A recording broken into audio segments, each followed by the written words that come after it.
Hello guys, welcome to my channel ముచ్చట్లు by చేబ్రోలమ్మాయి. ముందుగా మీ అందరికీ రథసప్తమి శుభాకాంక్షలు.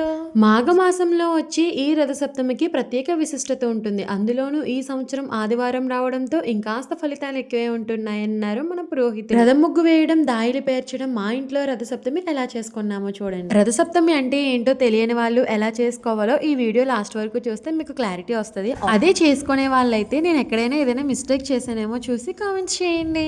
ఈ రథసప్తమి సూర్యకిరణాలు పడే చోట అంటే వాకిట్లో చేసుకోవాలి. ఆవు పేడతో అలికి దాని మీద వరిపిండితో రథం ముగ్గు వేసుకోవాలి. ముగ్గు వేసిన చోట పసుపు రాసిన పీటను పెట్టి దాని మీద సూర్యదేవుని పటం పెట్టి పక్కనే పద్మ ముగ్గును కూడా వేసుకోవాలి. దాని మీద మనం దాయిలు పేర్చి పరవాన్నం వండుకోవాలి. సూర్యనారాయణ స్వామికి ఎంతో ప్రీతికరమైన ఆవు పాలతో ఆవు పిడకలతో పేర్చిన దాయిల మీద పరవాన్నం వండుకోవాలి. ఇత్తడి గిన్నెలో కానీ రాగి గిన్నెలో కానీ ఒక పెద్ద కర్పూరం బిళ్ళతో కానీ 4-5 చిన్న కర్పూరం బిళ్ళలతో కానీ ఈ దాయిల్ని అయితే వెలిగించుకోవాలి. పరవాన్నం వండే గిన్నెకు ముందుగా పసుపు రాసుకొని గంధం కుంకుమ బొట్లు పెట్టుకోవాలి. ఒకసారి గిన్నెను దాయిలపై పెట్టి అది ఎటువైపు కూడా ఒరిగిపోకుండా సమానంగా ఉండేలా సరి చూసుకోవాలి. ఇప్పుడు దానిలో ఒక 1/2 లీటర్ ఆవు పాలను వేసుకోవాలి. ఆవు పాలు ఏ దిశగా పొంగితే ఆ దిశగా మనకి సంవత్సరం అంతా కలిసి వస్తుందని మా నాన్నమ్మ అయితే చెప్పేది.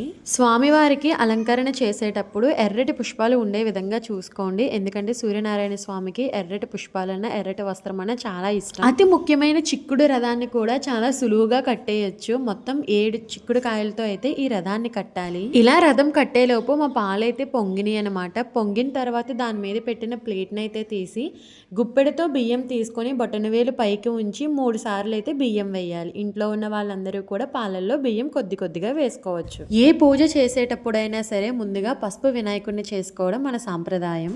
పరవాన్నం తయారయ్యేలోపు సూర్యనారాయణ స్వామికి ఎంతో ప్రీతికరమైన చిక్కుడు రథం, రేగిపళ్ళు, చలిమిడి వడపప్పు, అరటిపళ్ళు, జిల్లేడాకులు, ఎర్రదుంపలు, చెరుకు ముక్క, బెల్లం, మిరియాల పొడితో చేసిన పానకం ఇవన్నీ అయితే సమర్పించాలి. చాలా మంది పానకం పెట్టడం అయితే మర్చిపోతున్నారు. కొంతమందికి అసలు తెలియని కూడా తెలియదు. కాబట్టి మీరైతే తప్పకుండా పానకం అయితే చేయండి. పరమాన్నం ఉడికిన తర్వాత కోరిన బెల్లం వేసి బాగా కలుపుకొని ఒక ఇత్తడి పళ్ళెంలో 7 చిక్కుడాకులను అయితే వేసి స్వామివారికి నైవేద్యం పెట్టాలి. గుర్తు పెట్టుకోండి, దీపారాధన కూడా ఆవు నెయ్యితోనే చేయాలి. మనకి స్వామివారికి ఇష్టమైన ఆవు పాలు, ఆవు పిడకలు, ఆవు నెయ్యి ఇవన్నీ ఉపయోగించాలి. ఈ విధంగా పాలు పొంగించుకొని చేసుకునే రథసప్తమి కార్యక్రమం అయితే అయిపోతుంది. కానీ ఆ వేళ కొన్ని నియమాలు అనేవి పాటించాలి. ఆ రోజు మనం తీసుకునే ఆహారంలో నూనె లేకుండా చూసుకోవాలి. నేతితో చేసిన వంటలను అయితే స్వీకరించవచ్చు. మేమైతే మధ్యాహ్నం భోజనానికి అత్తెస్ర అలానే పచ్చిపులుసు చేసుకున్నాము. ఈ వీడియో చూస్తున్న వాళ్ళల్లో ఎంతమంది ఈ సంవత్సరం రథసప్తమి చేసుకున్నారు లేదా చేసుకోలేదు కామెంట్స్ చేయండి. ఫస్ట్ టైం నా ఛానల్ ని చూస్తున్నట్లయితే కనుక వెంటనే సబ్స్క్రైబ్ చేసి నాకు కొంచెం సపోర్ట్. ఈ రథసప్తమి చేసుకోవడం వల్ల ప్రయోజనాలు ఏంటనంటే మనందరికీ తెలిసిన విషయం, సూర్యనారాయణ స్వామిని పూజించడం వల్ల